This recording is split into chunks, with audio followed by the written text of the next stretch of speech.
Selamat pagi pemirsa, bagi Anda yang baru bergabung bersama kami, Anda menyaksikan segmen Market Buzz. Saham-saham sektor energi melesat ditopang kenaikan signifikan harga minyak mentah dunia. Saham Medco Energi bahkan melambung 20% pada perdagangan Jumat. Dan harga minyak juga memicu penyesuaian harga BBM Pertamina mulai 1 September lalu. Saham-saham sektor energi melesat pada akhir pekan lalu dan membawa sektor energi menguat 1,54%. Penguatan sejalan dengan indeks harga saham gabungan yang sukses mempertahankan penguatan 2 minggu berturut-turut. Emiten energi minyak bumi khususnya PT Medco Energi Internasional Tbk meroket lebih dari 2% hingga penutupan sesi Jumat. Kenaikan signifikan juga terlihat pada saham-saham energi lainnya yang masuk jajaran top gainers baik secara value maupun gainers LQ45 seperti PT Barito Pacific naik 12,5% di level 1.200. PT AKR Corporindo naik 6,79% di level 1.495 serta PT El Nusa atau Elsa naik 5,13% pada level 410. Melesatnya saham-saham tersebut di tengah signifikannya kenaikan harga minyak mentah dunia. Penguatan tertinggi sepekan terlihat mulai pada Kamis 31 Agustus, di mana minyak mentah kategori WTI melambung 2,45% ke kisaran $83,67 Amerika per barel. Sementara Brent naik 1,13% ke $86,83 Amerika per barel. Harga minyak terus melonjak hingga penutupan akhir pekan, di mana pada Sabtu lalu minyak WTI sudah berada di atas level 86, sedangkan Brent hampir $89 Amerika per barel. Menurut pengamat, penguatan minyak mentah terjadi di tengah perkiraan bahwa Arab Saudi akan memperpanjang pengurangan produksi minyak secara sukarela sebesar 1 juta barel per hari hingga bulan Oktober mendatang. Pengurangan ini menambah pengurangan yang dilakukan oleh Organisasi Negara Pengekspor Minyak dan Sekutunya OPEC+. Hal ini juga diungkapkan analis Mirae Aset Sekuritas Navan Aji Gusta yang menyatakan bahwa terdapat 2 faktor yang menyebabkan terjadinya kenaikan sektor energi hari ini, yakni faktor eksternal maupun faktor internal. Faktor eksternal adalah berkaitan dengan sentimen perilisan US crude oil production yang sesuai ekspektasi serta kenaikan crude oil price. Sementara secara internal adalah berkaitan dinamika penetapan penyesuaian harga BBM non-subsidi. Sementara menurut Zabrina Raisar, Head of Online Trading Ciptadana Blue Chip, minyak dunia mengalami kenaikan karena pemangkasan produksi minyak oleh Saudi Arabia dan Rusia, ditambah penurunan US oil inventory dalam beberapa minggu terakhir. Khusus untuk Medco, hal ini bisa dikarenakan kenaikan saham AMMN yang naik 58% secara bulanan dan juga tren kenaikan saham-saham geotermal milik PGO dan BRPT. Medco sendiri punya sebagian geotermal Sarula dan Ijen. Melonjaknya harga minyak menjadi kado pahit jelang akhir pekan, di mana harga BBM tanah air kembali dinaikkan setelah selang 3 bulan tidak ada perubahan harga. Penyesuaian ini berlaku Jumat per 1 September 2023. Mengutip pengumuman resmi Pertamina, harga Pertamax untuk wilayah DKI Jakarta naik Rp900 per liter. Sebelumnya BBM dengan nilai oktan 92 ini dibanderol seharga Rp12.400 per liter per Juni 2023. Penyesuaian harga tersebut dilakukan dalam rangka mengimplementasikan keputusan Menteri ISDM tentang formula harga dasar dalam perhitungan harga jual eceran jenis bahan bakar minyak umum, jenis bensin dan minyak solar yang disalurkan melalui stasiun pengisian bahan bakar umum.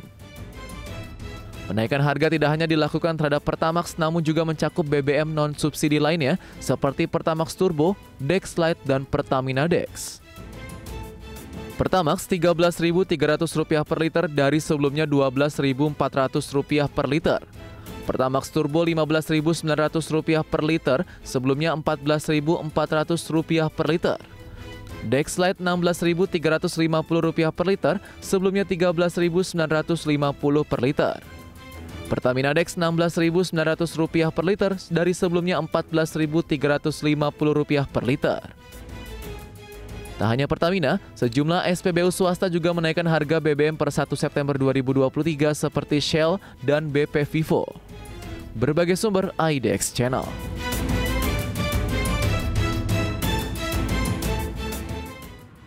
Sementara itu pemirsa, PT Perusahaan Gas Negara Tbk atau PGAS ini mengalami penurunan bottom line di semester 1 2023. Keuntungan pegas menyusut 39,08% dibandingkan periode yang sama di tahun lalu.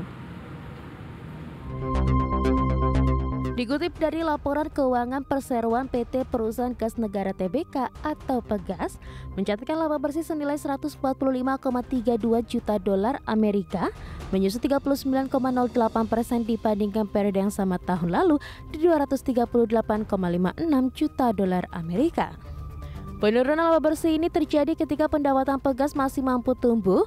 Hingga periode Juni 2023, Pegas mengantongi pendapatan 1,78 miliar dolar Amerika, meningkat 2,30% dibandingkan capaian 1,47 miliar dolar Amerika di semester 1 2022. Jika dirinci, segmen niaga gas bumi mendominasi dengan perolehan 1,24 miliar dolar Amerika dan berkontribusi 69,66% terhadap pendapatan Pegas.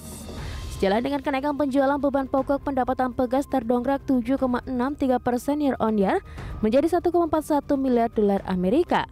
Setelah dijumlah dengan pendapatan lain-lain dan sejumlah beban, Pegas mencatatkan laba operasi 283,53 juta dolar Amerika, merosot 16,54% year on year. Pegas memiliki total aset 6,93 miliar dolar Amerika, sementara itu Pegas memiliki total liabilitas 3,57 miliar dolar Amerika. Hingga periode 30 Juni 2023, Pegas memiliki ekuitas neto sebesar 3,35 miliar dolar Amerika dengan kas dan setara kas akhir periode sebesar 1,28 miliar dolar Amerika. Berbagai sumber, IDEX Channel. Kita ke agenda ekonomi pemirsa. Dari sejumlah negara ada beberapa libur nasional seperti dari Vietnam yang libur Hari Kemerdekaan, kemudian dari Amerika Serikat libur nasional Hari Buruh, kemudian ada tingkat pengangguran di bulan Agustus yang sudah dirilis juga gitu ya. Kemudian dari Eropa, neraca perdagangan Jerman di bulan Juli, serta pidato Gubernur Bank Sentral Uni Eropa atau ECB, Christine Lagarde. Dari dalam negeri ada emiten pemirsa Games berencana melangsungkan DPS dividen tunai, kemudian ada IKBI KUM dividen tunai, SGER KUM dividen tunai. Sementara itu pemirsa, kita lihat update dari Bursa Asia sejauh mana bisa menjadi barometer pergerakan dari indeks harga saham gabungan pada pagi hari ini pada pembukaan, di mana Anda dapat saksikan pemirsa untuk Bursa Asia dapat Anda saksikan selengkapnya di layar. Dan pada pagi hari ini pemirsa, kita akan berbincang bersama dengan narasumber. Ada senior analis Henan Putirai Sekuritas, ada Pak Steven Gunawan. Selamat pagi Pak Steven. Ya, selamat pagi Mbak Prisa. Terima kasih banyak untuk waktunya pada pagi hari ini. Pak Steven, mencermati harga minyak mentah ini melonjak cukup signifikan Kamis, Jumat, Sabtu. Meskipun WTI kemudian Brent ada penurunan sedikit, tapi cenderung masih lebih tinggi dibandingkan dengan harga mungkin di awal pekan yang lalu gitu ya. Bagaimana Anda memandang penguatan harga minyak mentah yang signifikan ini yang juga sudah berimpact pada penyesuaian harga dari sejumlah bahan bakar dari di dalam negeri, khususnya dari Pertamina dan beberapa juga dari swasta? Ya, harga minyak mentah dari WTI maupun Brent itu memang sudah naik melebihi 82 US dollar per barel ya. Jadi itu hari Kamis sampai Sabtu naik masing-masing 2%-an. Hingga kalau dihitung setelah semingguan itu sudah naik 4%-an. Itu memang dipicu sentimen global sama sentimen dalam negeri. Nah, kalau global itu memang ada rencana pemangkasan lanjutan sebesar 1 juta barel per hari untuk Arab Saudi, tapi ini memang belum pasti sih. Nanti kan ada rapat OPEC Plus lagi. Namun Rusia sebagai negara eksportir terbesar kedua minyak mentah menyetujui rencana Arab Saudi ini atau menyetujui OPEC Plus ini untuk memperpanjang lagi pemangkasan suplai hingga bulan Oktober. Bahkan beberapa pengamat komoditas di tingkat internasional itu menyatakan pemangkasan ini bisa berlanjut sampai akhir tahun loh, bisa sampai Desember seperti itu. Oke, jadi proyeksinya harga minyak ini penguatannya akan berlanjut nggak untuk WTI dan juga Brent, Pak Steven?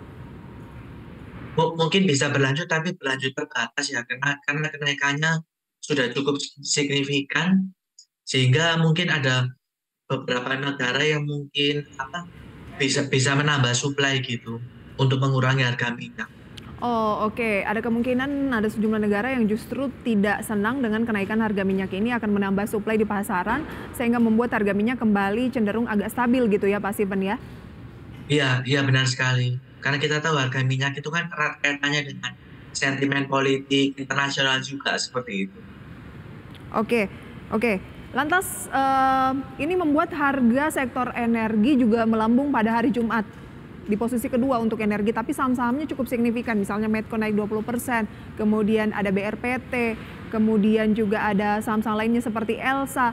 Apa rekomendasi Anda untuk saham-saham tersebut, Pak Steven? Ada nggak dari saham-saham yang sudah melambung dari sektor energi ini yang memang masih layak dicermati atau mengambil peluang meskipun mungkin kemarin belum sempat melakukan pembelian atau masuk berinvestasi di saham-saham tersebut?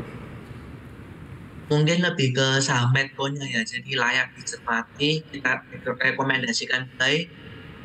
Buy berarti bisa untuk jangka menengah atau panjang.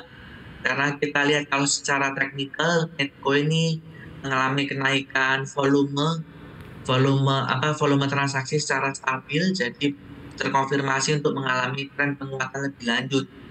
Bisa disupportnya di 1160, kemudian resistennya di 1480. 1160 itu adalah support terdekat, kemudian resisten terdekat 1460. Iya benar sekali. Oke, closingnya kan di 1290 dengan kenaikan 20% lebih. Buy on weakness? Oh, buy aja. Buy aja. Masih Buy aja, perlu untuk tetap buy, masih menyuji potensi kenaikan di 1460 yang terdekat Pak Steven ya? Iya benar sekali. Apa sih Pak Steven yang mendorong harga Medco ini mengalami kenaikan cukup signifikan dibanding yang lain? Jadi Medco sendiri ini sentimennya ditopang dua, yang satu kenaikan harga minyak, dia kan juga produsen minyak, juga ada ekspor ke beberapa negara juga. Yang kedua ini sentimen dari geothermal, Mbak Prisa. Geothermal jadi kan tergolong saham-saham energi hijau, renewable energy gitu. Dia kan punya PT Medco Power Indonesia. Jadi itu diharapkan bisa menopang pergerakan saham Medco ke depannya dari sektor-sektor renewable energinya dia. Karena kita lihat kayak BRPT yang punya Star Energy juga mengalami kenaikan, Star Energy geothermal, kemudian Pegeo, Pertamina geothermal juga naik. Oh, oke. Karena sentimen dari geothermal yang membuat Medco ini juga melesat sama seperti AMMN ya. AMMN ini atau Aman Mineral kan dalam 1 bulan terakhir melesat 65% karena sentimen geothermal juga Pak Steven. Iya benar sekali. Sentimen geothermal juga itu kan masih related ke Medco ya kalau Amannya. Oh, ini yang membuat Aman kemudian sekarang giliran Medco sehingga ada bilang masih ada potensi nih Medco melanjutkan penguatan ya. Iya benar sekali. Oke, ya Medco sendiri juga punya sebagian geothermal di Sarula dan juga Ijen. Buy Medco di posisi saat ini, Pak Steven, current price? Iya bisa untuk saat ini karena bisa untuk jangka menengah maupun jangka panjang. Nah, ketika kita baru buka nanti, kemudian mungkin ada pelemahan sedikit. Sebaiknya apa yang dilakukan di Medco? Buy on weakness dengan support tadi Anda bilang bisa ke 1160 ya? Iya. Buy on weakness di support tadi 1160. Kalau ternyata dia dibuka di bawah 1160 bagaimana Pak Steven? Nunggu break di 1160 aja untuk mengkonfirmasi penguatannya. Karena biasanya sih banyak turunnya karena aksi profit taking ya. Karena di awal pekan. Kuncinya adalah kalau Medco bertahan di atas 1160 boleh lakukan akumulasi terdekat 1460 ya? Iya betul. Oke, nanti kita lanjutkan untuk rekomendasi saham pilihan pemirsa dan masih membahas seputar seberapa menarik sih saham-saham energi. Usai jeda pariwara berikut, tetaplah bersama kami di segmen Market Buzz.